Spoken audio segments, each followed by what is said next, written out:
واجب الاحترام بھائیو، عزیز ساتھیو، ربیع الاول کا مہینہ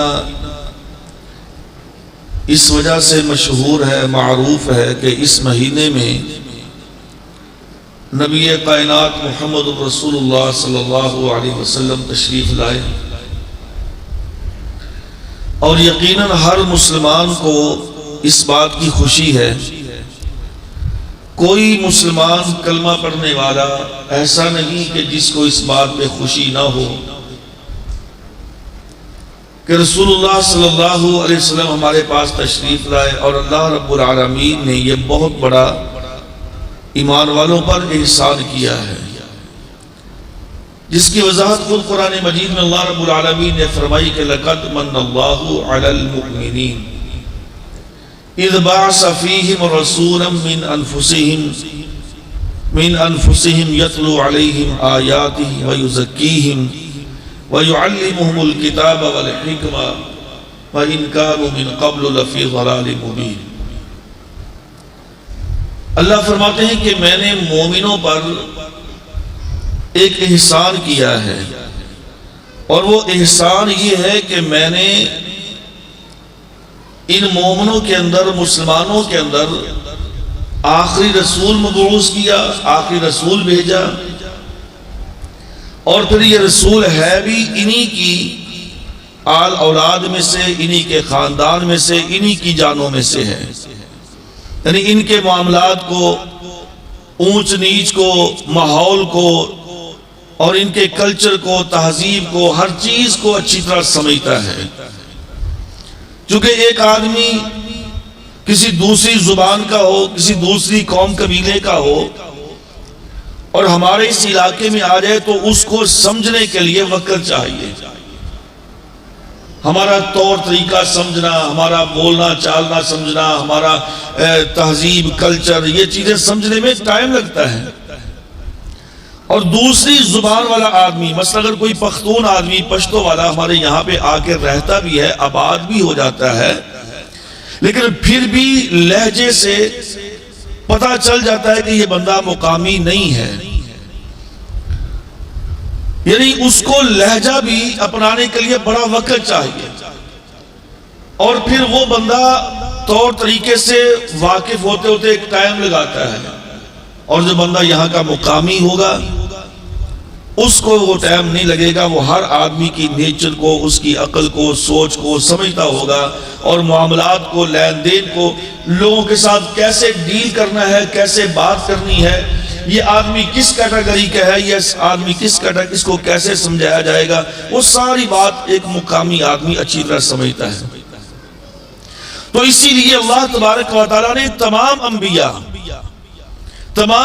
علیہ السلام کو اللہ نے انہی کے علاقے سے ہی بھیجا ہے، اور پھر نبی کا جو خاندان ہوتا ہے، جو حسب نسب ہوتا ہے، یہ سب سے اونچا اور سب سے اعلیٰ ہوتا ہے، تاکہ کوئی شخص ان کی طرف انگلی نہ اٹھا سکے، ان کے بارے میں کوئی بات نہ کر سکے کہ یہ ایسا تھا، ویسا تھا، یا اس کا خاندان ایسا ہے، اس کا دادا پردادا ایسا تھا۔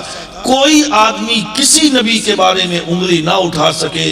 اللہ نے ہمیشہ انبیاء علیہ السلام کو اونچے اور اچھے اور شریف خاندان سے مبعوث فرمایا ہے، جیسا کہ صحیح مسلم کی حدیث ہے، پیارے پیغمبر فرماتے ہیں صلی اللہ علیہ وسلم کہ اللہ تبارک و تعالیٰ نے ان اللہ عز و جل اصطفیٰ کنانۃ من ولد اسماعیل، اللہ تبارک و تعالیٰ نے اسماعیل کی اولاد میں سے بنو کنانہ کو سب سے زیادہ فضیلت دی، ان کو اللہ نے چن لیا۔ بنو کنانہ کو اللہ تعالیٰ نے اولاد اسماعیل سے پسند کیا، چن لیا، ان کا انتخاب کیا، اور پھر بنو کنانہ سے اللہ تبارک و تعالیٰ نے ہاشم کا انتخاب کیا، اور ہاشم یعنی ہاشمی قبیلہ اللہ نے اس کو چنا، قریش کو چنا اللہ رب العالمین نے، اور قریش کے بعد اللہ تبارک و تعالیٰ نے پھر ہاشم کو چنا، اور ہاشم سے اللہ تبارک و تعالیٰ نے مجھے پسند کیا، مجھے چنا، اور پھر اللہ نے مجھے اپنا رسول بنایا۔ اپنا نبی بنا کر مجھے بھیجا، یعنی اپنے خاندان، اپنے حسب نسب کو سامنے رکھا تاکہ کوئی شخص نبی کے بارے میں کسی قسم کی بات نہ کر سکے۔ تو میرے بھائیو، آج ہم نے بات کرنی ہے ولادت مصطفیٰ، یعنی میلاد النبی جس کو کہا جاتا ہے صلی اللہ علیہ وسلم۔ ایک ہے میلاد النبی جو ہمارے معاشرے میں لفظ معروف ہے، اور پھر اس معروف لفظ کو کسی خاص انداز میں پیش کیا جاتا ہے، اور اس کے مطابق پھر آدمی وہ 12 ربیع الاول کو اپنے اپنے طریقے کے مطابق کوئی جشن منا رہا ہے، کوئی بھنگڑے ڈال رہا ہے، کوئی رقص کر رہا ہے، اور کوئی جلوس منعقد کر رہا ہے، نکال رہا ہے۔ ہر کسی کا اپنا اپنا ایک الگ طریقہ ہے۔ وہ کس لیے کرتے ہیں بھائی، وہ ایک الگ مسئلہ بحث ہے کہ کیا یہ کام کرنے ہے کہ نہیں کرنے۔ میں پیارے پیغمبر صلی اللہ علیہ وسلم کی ولادت، یعنی آپ کی میلاد کا معنی ہے پیدا ہونا، پیدا، اور پیارے پیغمبر کی جو پیدائش ہے اس کو ذکر کرنا چاہتا ہوں کہ نبی کریم صلی اللہ علیہ وسلم کی پیدائش ہوئی۔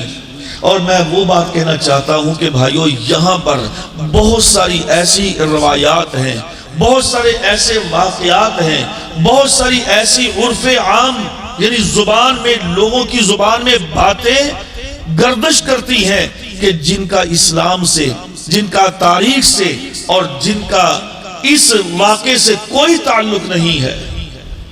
خود ساختہ، من گھڑت، بے بنیاد باتیں جوڑ جوڑ کے، گھڑ گھڑ کے پیارے پیغمبر صلی اللہ علیہ وسلم کی سیرت پہ یا آپ کی ولادت پہ ایسی ایسی بیان کی جاتی ہیں کہ جس کا دور سے بھی آپ کی ولادت کے ساتھ کوئی تعلق نہیں ہے۔ اور ایک بات یاد رکھیے، یہ حدیث تو سب نے سنی ہوگی، پیارے پیغمبر نے فرمایا کہ من کذب علی متعمدا فلیتبوأ مقعدہ فی النار، جو شخص مجھ پہ جھوٹ بولتا ہے، یعنی ایک کام پیارے پیغمبر کا ہے نہیں، ایک عمل پیارے نبی نے کیا نہیں، یا ایک حکم آپ نے دیا نہیں، آپ نے بات یا آپ نے وہ عمل نہ کیا نہ فرمایا، اور اس کے متعلق یہ کہنا کہ یہ پیارے پیغمبر نے کیا تھا، یہ پیارے پیغمبر کا فرمان ہے، یہ پیارے پیغمبر صلی اللہ علیہ وسلم کا عمل ہے۔ پیارے نبی فرماتے ہیں کہ فَلْيَتَبَوَّأْ مَقْعَدَهُ فِي النَّارِ، ایسے آدمی کا ٹھکانہ جہنم ہے، آگ ہے۔ اور حقیقت بات ہے، بڑی حیرانگی اور تعجب ہوتا ہے کہ جب علماء، انبیاء کے وارث، نبی کے منبر کے وارث، مصلی کے وارث، جب وہ اس قسم کی من گھڑت اور جھوٹی روایات بیان کر کر کے لوگوں سے صرف داد وصول کرنے کے لیے، لوگوں سے صرف ایک پذیرائی کہ میری پذیرائی لوگوں کے اندر ہو، بس یہ چیزیں وصول کرنے کے لیے جھوٹی من گھڑت روایات کو بیان کر کے کیا سمجھانا چاہتے ہیں؟ کیا جھوٹی روایت بیان کرنے سے نبی کی شان بڑھ جائے گی؟ اور بھائی نہیں بڑھے گی۔ پیارے پیغمبر کی جو شان ہے اتنی ہی ہے۔ اللہ کے بعد سب سے زیادہ، سب سے اونچی، سب سے بڑی اگر شان ہے تو وہ محمد کریم ہے صلی اللہ علیہ وسلم۔ میں تعریف کروں یا نہ کروں، آپ تعریف کریں یا نہ کریں، پوری دنیا آپ کی تعریف کرے یا نہ کرے، میرے نبی کی جو شان ہے وہ مسلم ہے، وہ قائم ہے، وہ کم نہیں ہو سکتی۔ اور میرے کرنے سے آپ کی تعریف بڑھ نہیں جائے گی کہ جی میں نے تعریف کی تھی آپ کی تعریف بڑھ گئی ہے۔ اللہ نے جب آپ کی تعریف خود کر دی، وَرَفَعْنَا لَكَ ذِكْرَكَ، سب سے اونچا، سب سے اعلیٰ اگر نام ہے، اگر مقام ہے تو وہ نبی کریم محمد رسول اللہ صلی اللہ علیہ وسلم کا ہے۔ تو یہاں پہ چند باتیں میرے بھائیوں میں عرض کرنا چاہتا ہوں کہ جو بڑے دھڑلے سے اور بڑے شور و غوغا سے یہ چیزیں بیان کی جاتی ہیں۔ مثال کے طور پہ ایک تو یہ روایت عام بیان کی جاتی ہے کہ جب نبی کریم صلی اللہ علیہ وسلم دنیا میں تشریف لائے، آپ پیدا ہوئے، تو مجوسیوں کی جو آگ برسوں ہاں برس سے جل رہی تھی، جو کبھی ماند نہیں پڑی تھی، کبھی بجھی نہیں تھی، پیارے پیغمبر صلی اللہ علیہ وسلم کی آمد پہ مجوسیوں کی آگ بجھ گئی، اور انہوں نے کہا بھی کوئی خیر ہو کہ یہ ہماری آگ تو آج تک بجھی نہیں ہے، کس نے بجھا دی ہے؟ ان کے نجومیوں نے، ان کے لوگوں نے ان کو بتایا کہ لگتا ہے وہ جو آخری نبی تشریف لانا چاہتے تھے وہ آ گئے ہیں، یعنی کہ جن کو اللہ رب العالمین نے بھیجنا تھا پیارے پیغمبر کو، لگتا ہے کہ وہ آخری نبی آ گئے، جس وجہ سے یہ آگ بجھ گئی۔ اور پھر ایک اور روایت بیان کرتے ہیں کہ جی زلزلہ کیسر و کسریٰ کے ایوانوں میں زلزلہ آ گیا، اور ان کے وہ جو محلات تھے ان کے 14 کنگرے، یعنی اوپر سے جو بنے ہوئے تھے ان کی منڈیر پہ بنیرے پہ، وہ 14 کنگرے ان کے گرے نیچے گر گئے۔ اور جب انہوں نے پتا کروایا اس کی وجہ کیا، زلزلے کی کیا وجہ ہے اور یہ 14 کنگروں کا گرنے کی وجہ کیا ہے، تو پتا چلا کہ آخری نبی دنیا میں تشریف لا چکے ہیں۔ بالکل جھوٹ ہے، اس کی کوئی روایت نہیں ہے، نہ آگ کے بجھنے کی کوئی روایت ہے اور نہ ان 14 کنگروں کے یہاں زلزلے کی کوئی بات ہے۔ اب یہ تقریباً 300 سال بعد پیارے پیغمبر کے دنیا سے جانے کے بعد، 300 سال کے بعد یہ تاریخ کے اندر یہ باتیں ہمیں ملی ہیں، اور ان کی بھی کوئی سند نہیں ہے کہ پیارے پیغمبر صلی اللہ علیہ وسلم نے کوئی سند بیان کی ہو، آپ نے اپنی زبان مبارک سے فرمایا ہو، یا کسی صحابی نے بیان کیا ہو، کسی تابعی نے اس کا ذکر کیا ہو۔ نہیں، بعد میں مورخین نے یہ بات لکھ دی ہے، جس کی کوئی سند نہیں ہوتی کہ جی 14 کنگرے گر گئے تھے، زلزلہ طاری ہو گیا تھا، آگ بجھ گئی تھی، ایک نور تھا جو آسمان سے آیا آمنہ کی پیشانی پہ، وہ عبداللہ کی پیشانی میں تھا، پھر وہ آمنہ کے شکم میں چلا گیا۔ او بھائیو، یہ ساری من گھڑت باتیں ہیں۔ عام ولادت کی طرح، عام بچوں کی ولادت کی طرح پیارے پیغمبر صلی اللہ علیہ وسلم کی ولادت ہوئی ہے، اس کے لیے کچھ خاص نہیں ہوا۔ اگر کچھ خاص ہوا ہوتا تو خود پیارے پیغمبر صلی اللہ علیہ وسلم اس کو بیان کرتے، صحابہ اکرام اس کو بیان کرتے، یا پیارے پیغمبر صلی اللہ علیہ وسلم کے خاندان کے لوگ اس کو بیان کرتے۔ سیدنا عباس موجود تھے، عبداللہ بن عباس موجود تھے، آپ کے چچا کے بیٹے، آپ کے چچا موجود تھے، لیکن کسی نے یہ ساری چیزیں بیان نہیں کی، یہ ساری بعد میں بیان کی گئی۔ اچھا، اس کے ساتھ ساتھ اور بھی بہت ساری باتیں ہیں کہ جی اس سال سارے لڑکے ہی لڑکے پیدا ہوئے، کسی عورت کو بھی لڑکی پیدا نہیں ہوئی، یہ بھی جھوٹ ہے، اس کی بھی کوئی روایت نہیں ملتی۔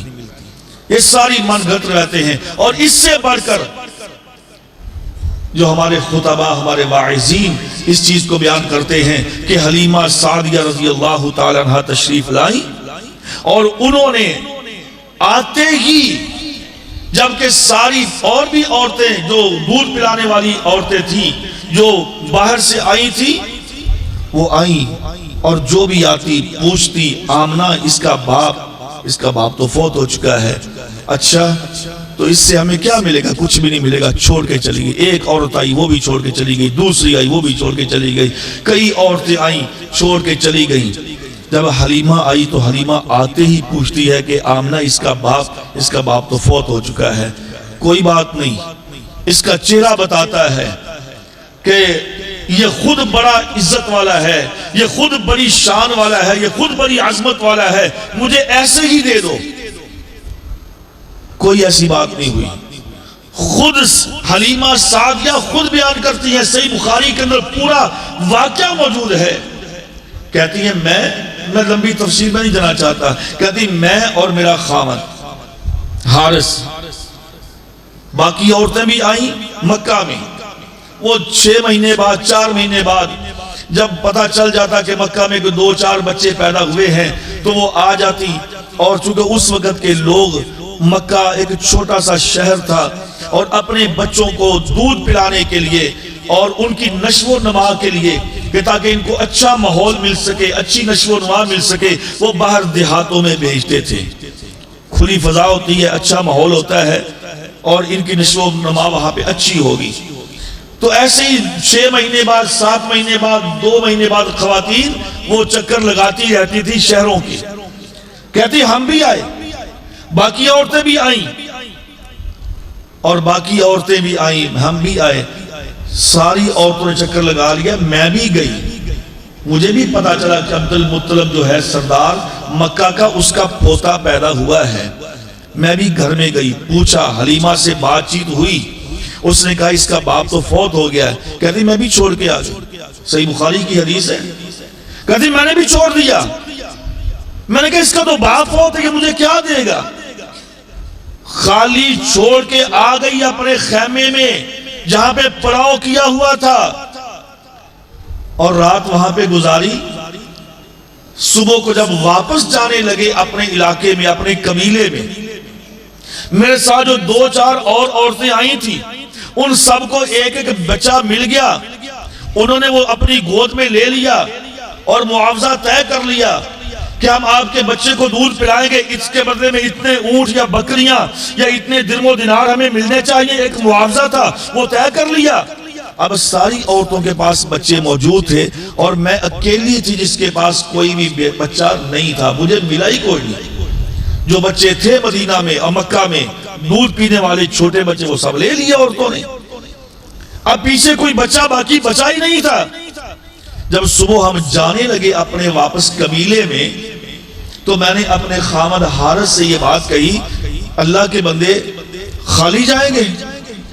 کہتا پھر جانا تو پڑے گا واپس، جب بچہ ملا کوئی نہیں. کہتی ایک بچہ ہے عبد المطلب کا پوتا، لیکن اس کا باپ نہیں ہے، اس سے کوئی امید نہیں ہے کہ اس سے کوئی معاوضہ ملے گا. اگر کہیں تو خالی جانے سے بہتر ہم وہ بچہ لے جائیں. اس نے کہا دیکھ لو بھئی، آپ کی مرضی ہے، اگر لے جا سکتی ہو، چونکہ معاوضے کی وہاں سے کوئی توقع نہ رکھنا، اس کا جب باپ ہی نہیں ہے. اگر تو آپ کی مرضی ہے، لے جانا چاہتی ہو تو لے جاؤ، مجھے اعتراض نہیں ہے. حلیمہ کہتی ہے میں دوبارہ آئی اگلے دن، میں دوبارہ آئی، دوبارہ آ کر میں نے کہا کہ کوئی مسئلہ نہیں ہے، میں اس بچے کو لے جاتی ہوں اور یہ بچہ چلو اب نہیں تو بڑا ہو کہ یہ بچہ مجھے فائدہ دے دے گا. اگر اس کے باپ سے مجھے کوئی معاوضہ نہیں ملے گا تو چلو جب یہ بچہ بڑا ہوگا تو یہی ہمیں کوئی فائدہ پہنچا دے گا، میں اس کو لے جاتا. یعنی کہ دوسرے دن حلیمہ آئیں اور پھر پیارے نبی کریم صلی اللہ علیہ وسلم کو گود میں لیا اور پھر یہ واپس گئی ہیں.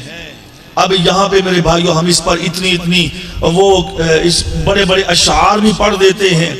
پھر کہتے ہیں جی وہ حلیمہ سعدیہ ایک اونٹنی پہ آئی تھی. ہاں جی، او بھائی اونٹنی نہیں تھی، اللہ کی قسم اونٹنی نہیں تھی. خود بیان کرتی ہیں، صحیح بخاری کا واقعہ ہے، کہتی میرے پاس گدی تھی، گدی، اور رنگ بھی بتایا کہ وہ سفید رنگ کی گدی تھی جس کو میں پیار سے عطان یعنی چاند کہتی تھی. میرے پاس وہی ایک لاغر سا، ہاں اونٹنی میرے گھر میں تھی جس کا ہم دودھ دوتے تھے. بکریاں تھی میرے گھر میں کہ جو ہم نے اپنے گزارے کے لیے رکھی ہوئی تھی، جو ہمارا ایک معیشت کا نظام تھا. باقی میں اونٹنی پر نہیں، میں گدی پر آئی تھی، گدی پر، اور گدی بھی سفید رنگ کی تھی. اور میں نے پھر اس بچے کو یعنی کہ محمد صلی اللہ علیہ وسلم کو میں نے اٹھایا، اور جب میں نے اس کو چھاتی سے لگایا تو اللہ رب العالمین نے میری چھاتی کو بھر دیا. اتنی برکتیں دیکھی اس بچے کی وجہ سے. جب ہم اس کو گھر میں لے گئے اور جو ہماری بکریاں تھی، جو ہماری اونٹنی تھی جو گھر میں بری ہوئی تھی، اس کا بھی حیوانہ دودھ سے بھر گیا. بکریاں جہاں بھی جاتی چر کے آتی، بکریوں کے حیوانے بھرے ہوتے، ان کی خوب کوکھ نکل آئی. میرے گھر میں برکتیں ہی برکتیں. پیارے پیغمبر کا آنا تھا، اللہ نے ایسی برکتوں کا نزول کیا، ایسی برکتیں نازل ہوئی کہ پہلے میرا ایک بیٹا جو عبداللہ تھا، جو حقیقی بیٹا، بڑی مشکل سے سیر ہو کے دودھ پیتا تھا. جب میرے نبی آئے، جب محمد کریم صلی اللہ علیہ وسلم کو میں نے گود میں لیا تو اب میرے دونوں ہی بیٹے خوب اپنا پیٹ بھر کے دودھ پیتے ہیں اور سوئے رہتے ہیں. پریشانی والی بات نہیں ہے. اللہ کی برکتیں اتنی نازل ہونا شروع ہو گئیں کہ میری بکریاں جب چر کے آتی پیٹ نکلے ہوتے ان کے، اور لوگ اپنے غلاموں کو اور اپنے بکریوں کے چرواہوں کو ڈانٹتے اور کہتے کہ جاؤ وہاں سے جا کے بکریاں چروا کے آؤ جہاں پہ حلیمہ کی بکریاں چرتی ہیں. لیکن ان کو کیا علم تھا کہ یہ بکریاں چر کے وہاں سے تو آتی ہیں لیکن برکتیں اس بچے کی وجہ سے ہیں صلی اللہ علیہ وسلم. تو اب میرے بھائیوں یہ پیارے پیغمبر نے خود واقعہ بیان کیا اور کہتے ہیں یہ مجھے میری ماں حلیمہ نے بتایا ہے اور یہ ہے. لیکن اب اس کے اندر ہم نے کتنی ایسی من گھڑت باتوں کو شامل کر لیا ہے. ہاں جی، کس لیے کہ لوگ محظوظ ہوں، کس لیے کہ لوگوں کے اندر لوگوں سے داد وصول کرو. اور پھر یقین کیجئے ایسی ایسی اس پہ نظمیں، اس پہ نعتیں. او بھائی نعت کے اندر بھی پیارے پیغمبر کی شان بیان کیجئے، کرنی چاہیے، لیکن آپ نے فرمایا کہ میری اتنی شان بیان نہ کرو جیسا کہ عیسائیوں نے نبی عیسیٰ علیہ السلام کی شان بیان کی، کہ بیان کرتے کرتے اللہ کا بیٹا بنا دیا۔ اور یہاں پہ تو بڑی عجیب و غریب قسم کی نعتیں بنی ہوئی ہیں، کہ جی کسی نے کہا کہ حلیمہ مجھے اپنے ساتھ رکھ لے، میں تیری بکریوں کو بھی چارہ ڈالوں گی، ان کو چرا کے بھی لاؤں گی، تیری روٹیاں پکاؤں گی، تیرا سامان لے کے آؤں گی بازار سے، تیرے ساتھ سارے کام کاج کرواؤں گی، مجھے اپنے ساتھ رکھ لے۔ اور بھائی کسی نے نہیں کہا تھا، یہ ساری باتیں صرف من گھڑت اور لوگوں کو یا لوگوں سے داد وصول کرنے کے لیے ہیں۔ اور حلیمہ سعدیہ بعد میں جا کے مسلمان ہوئی ہیں، یہ مسلمان بھی پہلے نہیں تھی۔ ہاں بعد میں اللہ رب العالمین نے ہدایت دی، مسلمان ہو گئی۔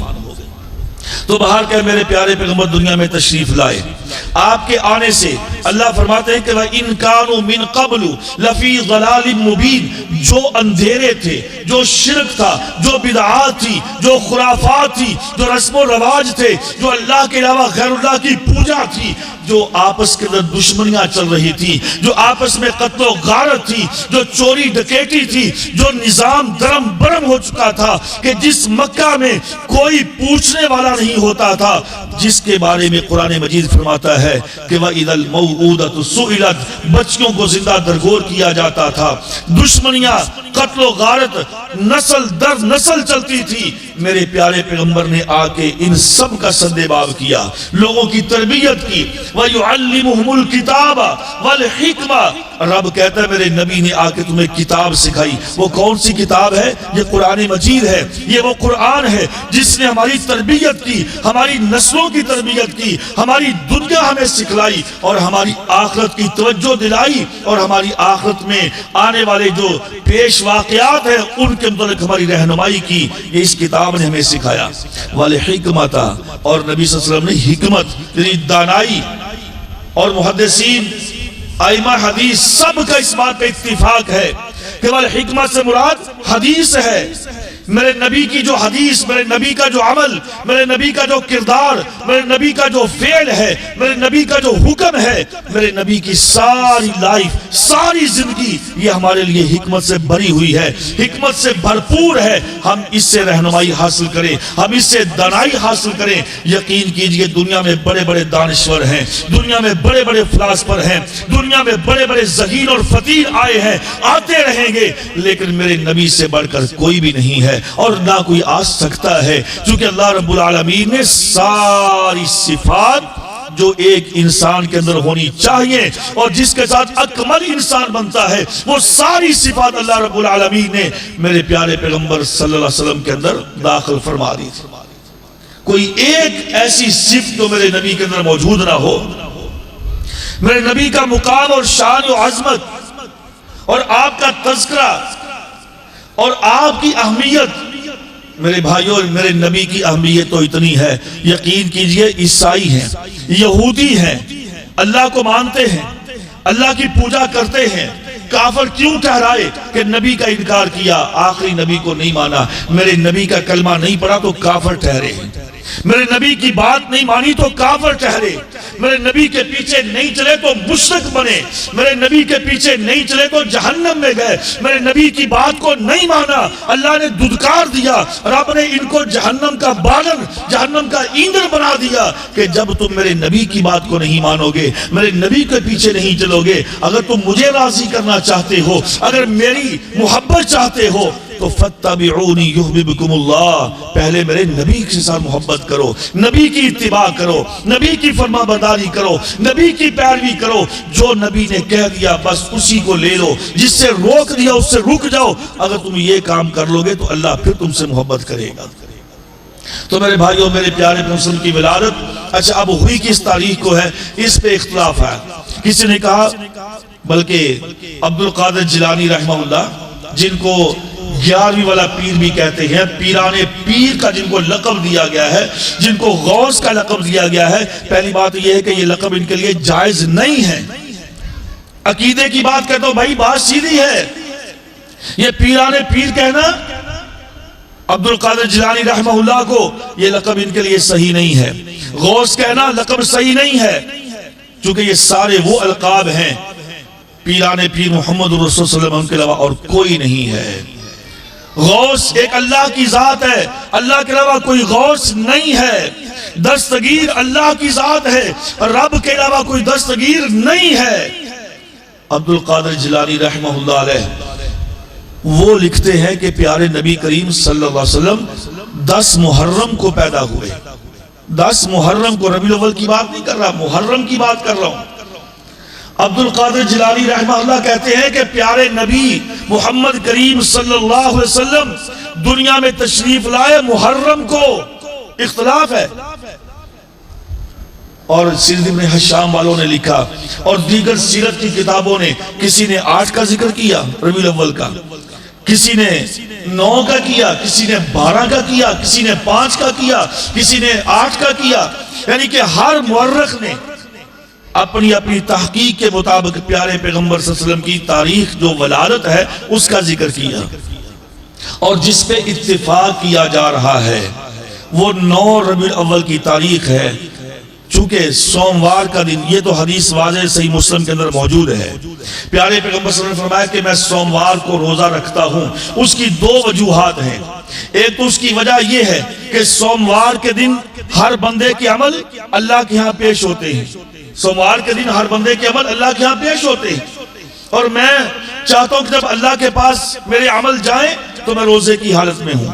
اور دوسرا آپ نے فرمایا کہ میں سوموار کو اس لیے روزہ رکھتا ہوں کہ سوموار کو اللہ رب العالمین نے مجھے دنیا میں بھیجا، یعنی کہ میری پیدائش سوموار کو ہوئی ہے۔ اب سوموار کے دن سے حساب لگا کے مصر کے ایک بہت بڑے ماہر فلکیات ہیں محمود پاشا، انہوں نے اس کے اوپر بڑا حساب کیا، بڑا کرتے کرتے کرتے نا جی انہوں نے یہ بات، وہ ساری باتیں پچھلی تاریخ کی ساری باتیں نقل کر کے انہوں نے لکھا ہے کہ 9 تاریخ پر ہی سب کا اتفاق ہے کہ 9 ربیع الاول کو پیارے نبی کریم صلی اللہ علیہ وسلم دنیا میں تشریف لائے۔ چلیں اب اس میں اختلاف ہے، ہم کچھ نہیں کہتے بھائی، لیکن جس پہ اتفاق ہے زیادہ مورخین کا وہ 9 تاریخ ہے۔ اب اس کے بعد آگے ہے بات 12 ربیع الاول کی۔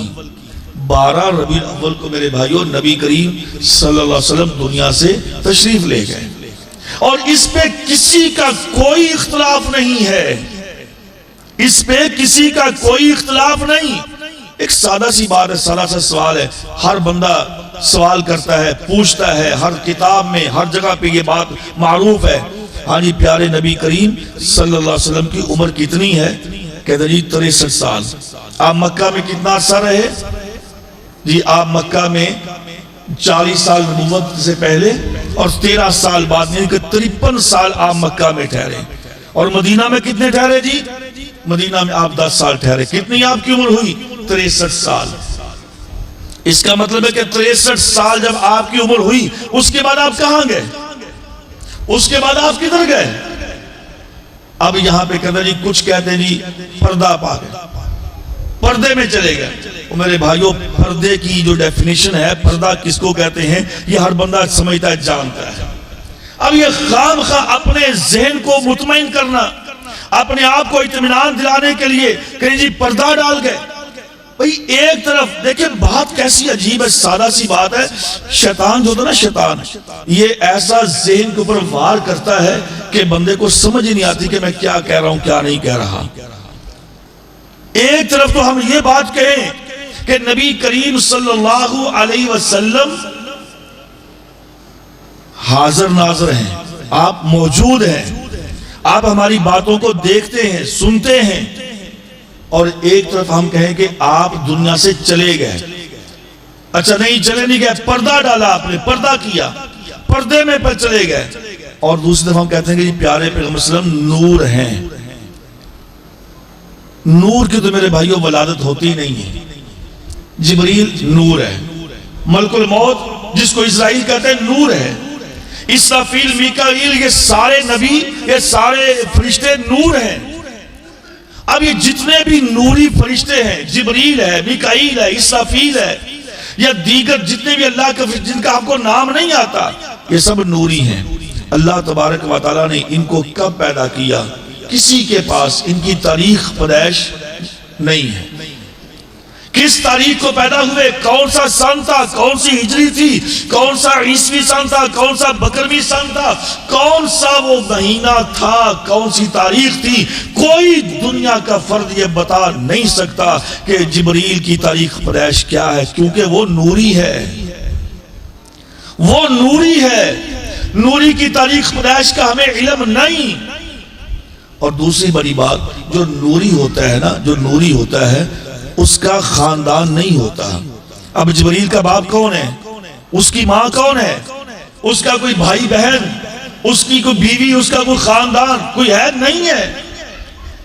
ابھی اب ہم یہ بھی کہتے ہیں کہ میرے پیارے پیغمبر صلی اللہ علیہ وسلم کا باپ عبداللہ تھا، ماں آمنہ تھی، اور دادا عبد المطلب تھا، آپ کے چچا تھے، آپ کا خاندان تھا، آپ کی بیویاں تھیں۔ ابھی میں نے آپ کے سامنے حدیث صحیح مسلم کی پیش کی ہے کہ میرے نبی نے فرمایا کہ ولدی اسماعیل سے اللہ نے بنو کنانہ سے بنو قریش کو، اور قریش سے بنو ہاشم کو، اور ہاشم سے مجھ کو اللہ نے سلیکٹ کیا ہے۔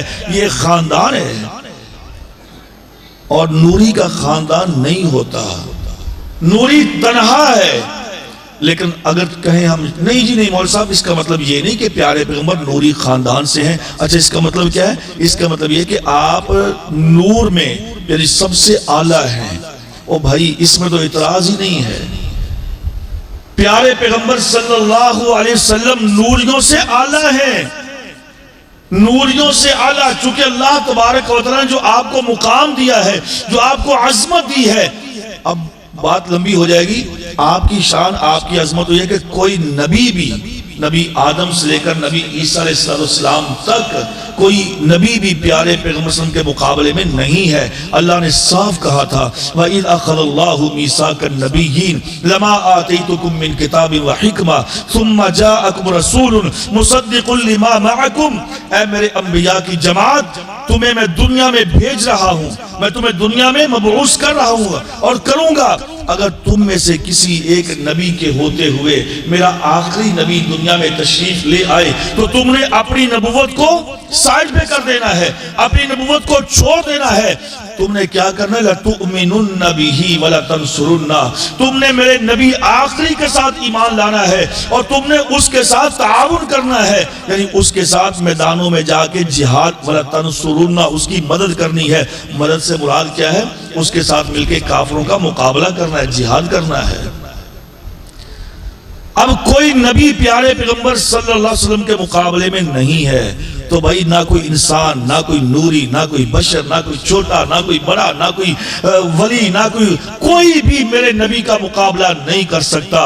سب سے اعلیٰ مقام آپ کا ہے، لیکن آپ، اللہ نے فرمایا کہ من انفسہم، لوگوں میں سے ہیں، آپ انسانوں میں سے ہیں، آپ کا خاندان ہے، آپ کا ایک پورا نسب حسب ہے، اور پوری آپ کی ایک ولادت، اور پھر آپ کے والدین، پھر آپ کا سب کچھ ہے جس کو ہم سمجھتے ہیں، جانتے ہیں۔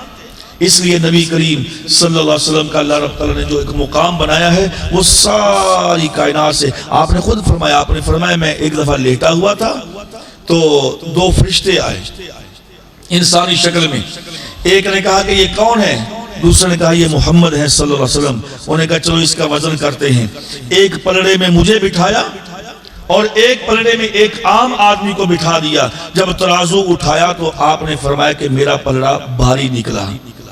انہوں نے ایک اور بندے کو اٹھایا، اس کو بٹھا دیا، دو بندے کر دیے میرے مقابلے میں، میرا پلڑا پھر بھی بھاری رہا۔ انہوں نے 3 بندے بٹھائے، پھر 5، پھر 10، پھر 20، حتیٰ کہ ساری کائنات ایک پلڑے میں اکٹھی کر دی، اور میں اکیلا ایک پلڑے میں تھا۔ اللہ رب العالمین نے میرا پلڑا پھر بھی بھاری رکھا۔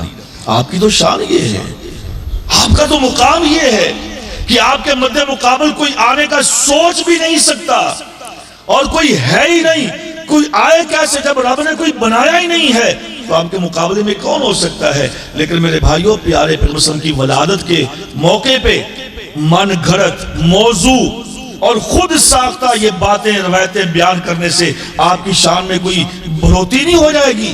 آپ کی شان مسلم ہے، اور ہمیں وہی باتیں بیان کرنی چاہیے، ہمیں وہی احادیث بیان کرنی چاہیے کہ جو خود پیارے پیغمبر نے بیان کی، یا جو صحابہ کرام رضوان اللہ علیہم اجمعین نے بیان کی ہے۔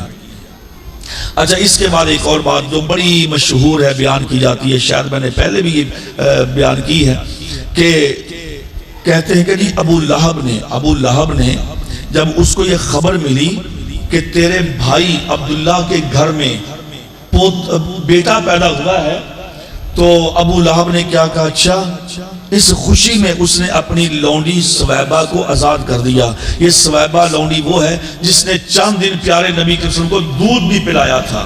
حلیمہ سعدیہ سے پہلے سویبہ نے دودھ بھی پلایا تھا۔ ابو لہب نے کیا کیا، اپنی انگلی سے اشارہ کیا، اس لونڈی کو آزاد کر دیا۔ میرے بھائیو، یہ واقعہ نہیں ہے۔ کیوں؟ صحیح بخاری کے اندر اور دیگر بھی کئی کتابوں کے اندر، بلکہ سیرت کی ہر کتاب کے اندر یہ روایت آپ کو ملے گی، اور صحیح سند کے ساتھ۔ ام المومنین عائشہ رضی اللہ تعالیٰ عنہ فرماتی ہیں کہ نبی کریم صلی اللہ علیہ وسلم جب مکہ میں تھے، ابھی ہجرت نہیں کی تھی، اور خدیجہ رضی اللہ تعالیٰ عنہ زندہ تھیں، تو یہ سویبہ لونڈی کبھی کبھی پیارے پیغمبر صلی اللہ علیہ وسلم کو ملنے کے لیے، رضائی ماں تھی، کبھی کبھی ملنے کے لیے آ جاتی تھی، لیکن بوڑھی ہو چکی تھی، بوڑھی تو ہوگی، کبھی کبھی ملنے کے لیے آ جاتی۔ پیارے پیغمبر اس کے ساتھ بڑی عزت، بڑی تکریم، بڑا احترام کرتے، چونکہ آپ کی رضائی والدہ تھی، رضائی ماں تھی، اور کہتے ہیں ابھی تک وہ ابو لہب کی لونڈی تھی، یعنی ابھی تک وہ ابو لہب کی لونڈی تھی، یعنی کہ نبی کریم صلی اللہ علیہ وسلم کی پیدائش کے 40 سال بعد، یہ 40 سال بعد کی بات کر رہا ہوں کہ پیارے پیغمبر کی پیدائش سے 40 سال بعد بھی وہ ابو لہب کی لونڈی ہی تھی، اس نے اس کو آزاد نہیں کیا تھا۔ اور کہتے ہیں جی ابو لہب نے اشارہ کیا تھا اور اس کو آزاد کر دیا تھا، اور اس کے بعد پھر اس کے خاندان سے کسی آدمی نے خواب دیکھا، اس سے پوچھا ابو لہب بتا تیرے ساتھ کیا ماجرا بنا؟ اس نے کہا جی بس جل رہا ہوں جہنم کے اندر، بس اس ایک انگلی کی وجہ سے میں انی سقیت بہذا، اس ایک انگلی کی وجہ سے مجھے وہ کچھ پلایا جاتا ہے، دودھ یا پانی، جس وجہ سے میں بچا ہوا ہوں سوموار کے دن، باقی میں جہنم میں جل رہا ہوں۔ تو اس وجہ سے کہ میں نے اس انگلی سے اشارہ کیا تھا اپنی لونڈی کو آزاد کرنے کا۔ پہلی بات یہ بھائیو، یہ خواب ہے، خواب کس نے بیان کیا کوئی پتہ نہیں، اور خواب کوئی دلیل نہیں ہوتا، خواب کوئی حدیث نہیں ہے، صرف انبیاء کا خواب دلیل ہوتا ہے، انبیاء کا خواب دین اسلام ہوتا ہے، ان کا خواب وہی ہوتا ہے، باقی کسی کا خواب اس کی کوئی اہمیت نہیں ہے۔ پھر بیان کس نے کیا کوئی پتہ نہیں، ایک خواب بیان کیا جاتا ہے۔ اور دوسری بات یہ ہے کہ جب اللہ تبارک و تعالیٰ نے صاف کہہ دیا تبت یدا ابی لہب و تب، کہ میں نے ابو لہب کے دونوں ہاتھ برباد کر دیے، اب دونوں ہاتھوں میں یہ انگلی بھی آتی ہے، دونوں ہاتھوں کے اندر یہ انگلی بھی موجود ہے۔ تبت یدا، اللہ بڑا غفور رحیم ہے، وہ انہو علیم بذات الصدور ہے، وہ علام الغیوب ہے، وہ آنے والے ایک ایک لمحے کو، واقعے کو جانتا ہے۔ اس نے آنے والے حالات کو دیکھ کر اللہ نے دیکھو یہاں پہ صیغہ تثنیہ کا استعمال کیا، تبت یدا، کہ ابو لہب کے دونوں ہاتھ مکمل ہی برباد ہو گئے۔ اگر ہم اس خواب کو مانتے ہیں تو پھر یہ قرآن مجید کی آیت کا انکار کرنا پڑے گا۔ اس لیے میرے بھائیوں، یہ سارے واقعات من گھڑت ہیں۔ پیارے پیغمبر صلی اللہ علیہ وسلم آپ کی دنیا میں آمد ہمارے لیے ایک بہت بڑا سبق ہے، اور ہمارے لیے خوشی ہے، سعادت ہے کہ آپ کے آنے سے دنیا سے اندھیرے چھٹ گئے، اندھیروں کے بادل چھٹ گئے، دنیا میں اسلام، دنیا میں بھائی چارہ، دنیا میں پیار محبت، دنیا میں اللہ کی عبادت، دنیا سے توحید کی وہ نشر و اشاعت، اور شرک اور بدعات کی، خرافات کی قلع کمی پیارے نبی صلی اللہ علیہ وسلم کے آنے کے بعد ہونا شروع ہوئی۔ اور پھر سب سے بڑی بات یہ ہے کہ آپ نے ہمیں انسان بنایا، ہم انسان تھے لیکن ہماری عادات، ہماری طریقے، ہمارے طور طریقے وہ انسانی نہیں تھے، وہ جانوروں سے بھی، حیوانوں سے بھی بدتر تھے، لیکن پیارے پیغمبر نے ہمیں انسانیت کا سبق دیا۔ آپ نے ہمیں انسانیت سکھلائی کہ انسان کس کو کہتے ہیں۔ انسان انس سے ہے، انسان پیار محبت سے ہے، انسان بھائی چارے سے ہے، انسان ایک دوسرے کی ہمدردی سے ہے، غمخواری سے ہے۔ جس میں غمخواری نہیں، ہمدردی نہیں، دوسرے کا احساس نہیں ہے، وہ انسان ہی نہیں ہو سکتا۔ میرے نبی نے ہمیں یہ تعلیم دی ہے، میرے نبی نے ہمیں یہ طریقہ سکھلایا ہے، میرے نبی نے ہمیں یہ ساری تربیت کی ہے۔ اس لیے میرے بھائیوں، اللہ نے فرمایا کہ وَإِنْ كَانُوا مِنْ قَبْلُ لَفِي ضَلَالٍ مُبِينٍ۔ میرے نبی کے آنے سے پہلے کھلم کھلی گمراہی تھی۔ میرے نبی تشریف لائے تو اللہ نے اس امت کو، ان لوگوں کو راہ راست پہ چلایا اور صراط مستقیم کا راہی بنایا اور جنت کا وارث بنایا۔ اب اللہ تبارک و تعالی ہمیں اپنے نبی کی سنتوں پہ، نبی کی زندگی پہ، نبی کے اسوہ پہ، نبی کی تعلیمات پہ اللہ ہم کو عمل کرنے کی توفیق دے۔ وَمَا عَلَيَّ إِلَّا الْبَلَاغُ الْمُبِينُ۔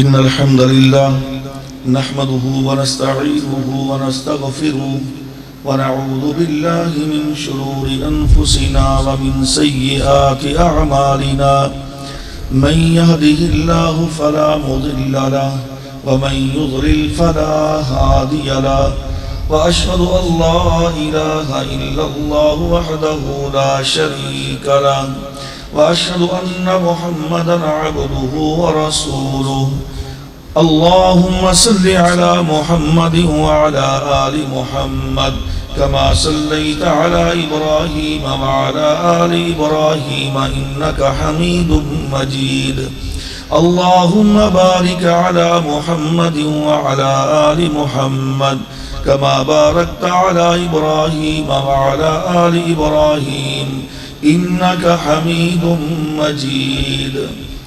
محترم بھائیو، پچھلے خطبے میں ہم نے وہ جو حلال اور حرام کے بارے میں بات کی تھی کہ جو ہمارے معاشرے میں اس وقت حرام ذرائع ہیں جس کی وجہ سے لوگ کماتے ہیں، پیسہ جمع کرتے ہیں، جو انکم آف سورسز ہیں جو حرام ہیں، ان کے متعلق تھوڑی سی ہم نے نشاندہی کی تھی۔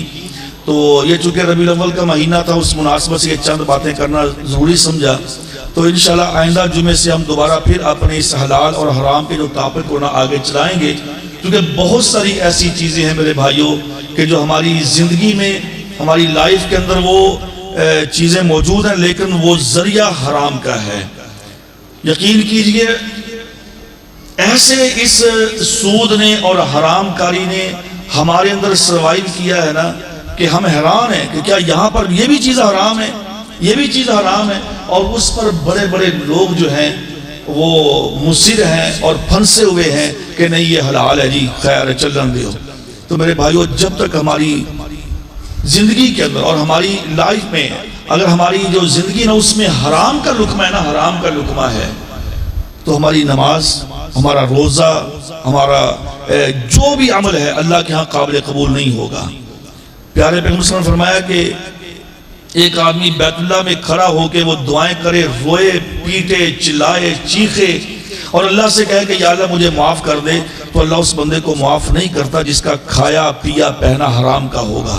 اس لیے جب تک ہماری یہ جو خوراک ہے نا اگر یہ حلال کی نہیں ہے تو بھائیو یہ عذاب مختلف قسم کے جو ہمارے سروں پہ منڈلا رہے ہیں، یہ عذاب آتے رہیں گے، گھریلو لڑائی جھگڑے شروع رہیں گے، باپ بیٹا آپس میں ان کی ناراضگیاں چکلشیں چلتی رہیں گی، بہت سارا عمل دخل ہوتا ہے خوراک کا، اور یہ کہ حلال اور حرام کی خوراک کا۔ اگر حلال کی خوراک ہم نے اپنے بچوں کو اور خود ہم نے کھائی ہے نا تو گھر کی تربیت کا بڑا الگ سے اثر ہوتا ہے۔ اگر حرام کی خوراک کھائی اور کھلائی ہے نا تو یقین کیجئے آپ مجھ سے بہتر سمجھتے ہیں، آپ کا بڑا مشاہدہ ہے ماشاءاللہ، آپ ان کے گھروں کے حالات کو دیکھیں، ان لوگوں کے معاملات کو دیکھیں، آپ کو ہمیشہ وہ ڈسٹرب نظر آئیں گے چونکہ ان کی خوراک حلال نہیں ہے۔ تو اس لیے میرے بھائیوں ہمیں بچنا چاہیے، ہمیں سوچنا چاہیے، یہ سب کچھ دنیا میں رہ جائے گا، یعنی کیوں نہ ہم ایسے ذرائع اختیار کریں کہ جس کے زیادہ ہماری جو خوراک ہے وہ کمائی جو ہے وہ حلال ہو، انکم جو ہے وہ حلال ہو۔ تو انشاءاللہ اگلے جمعے سے دوبارہ پھر ہم اسی ٹاپک کو آگے چلائیں گے۔ تو اللہ تعالیٰ سے دعا ہے کہ اللہ تعالیٰ ہمیں عمل کی توفیق دے۔ بیماروں کے لیے بھائیوں دعا کی درخواست ہے، بہت سارے ہمارے بھائی ہماری بہنیں بیمار ہیں، اللہ رب العالمین ان کو صحت کاملہ عاجلہ عطا فرمائے۔ بہت سارے بھائی اور بہنیں پریشان ہیں، اللہ ان کی پریشانیوں کو دور فرمائے۔ اللہ تبارک و تعالیٰ ہر کسی